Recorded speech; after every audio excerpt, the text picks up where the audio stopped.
მეკონია ვეჭველი. მაგრამ ეს ყველაფერი არ ვიცი როგორ არის.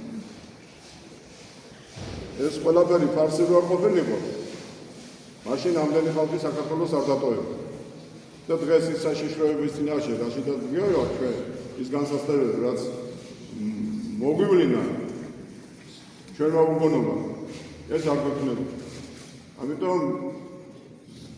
ამიტომ სიტყვა და საქმეა საჭირო. მაგრამ მაინც ომი თუ მართლმადიდებელები ერთად შეიკრებიან და დავდგებით ერთად ქრისტეს სახელით და ქრისტიანები ვიქნებით ნამდვილად ჩემს სიტყვებს კი არ ვამბობ კიდე დავით აღმაშენებელმაც ვახტანგ გორგასალმაც ასე მიმართა ეშმაკები კი არა თვითონ მოციქულები კი არა თვითონ ეშმაკებიც ვერ დაგვამარცხებენ თორემ ეს საშიშროებები რომელიც ახლა ჩვენ ვაწუხებთ დღეს და ტელევიზიაში მიდღე ამას გაჰყვირიან და კიდე სხვა პარტიებიც შეიქმნა და კიდე დაჰყვირიან თავზე და ერთმანეთის იმაში ხალხის მიტყუება მოტყუებას აკეთებენ მე გეტყვით თქვენ ეს საშიშროება ჩვენ გვაქვს თურქეთიდან გვაქვს ირანიდანაც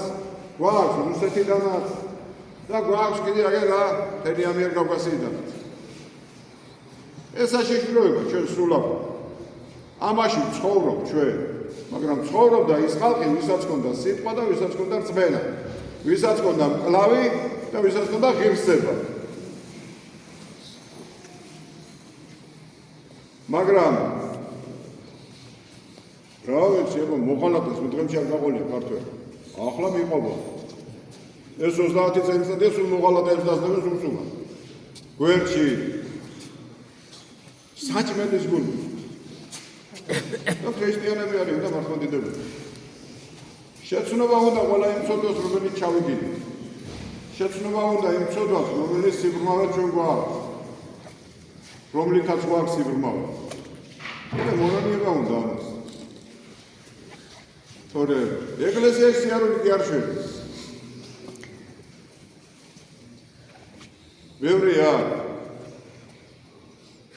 თორემ აქ რამდენიც გინდა იმდენი მინახია მოსული ადამიანი რომელსაც დაქცევაში მიუძღვის ბრალი ზოგი ნანობს ზოგი დღესაც მოუნანიებელი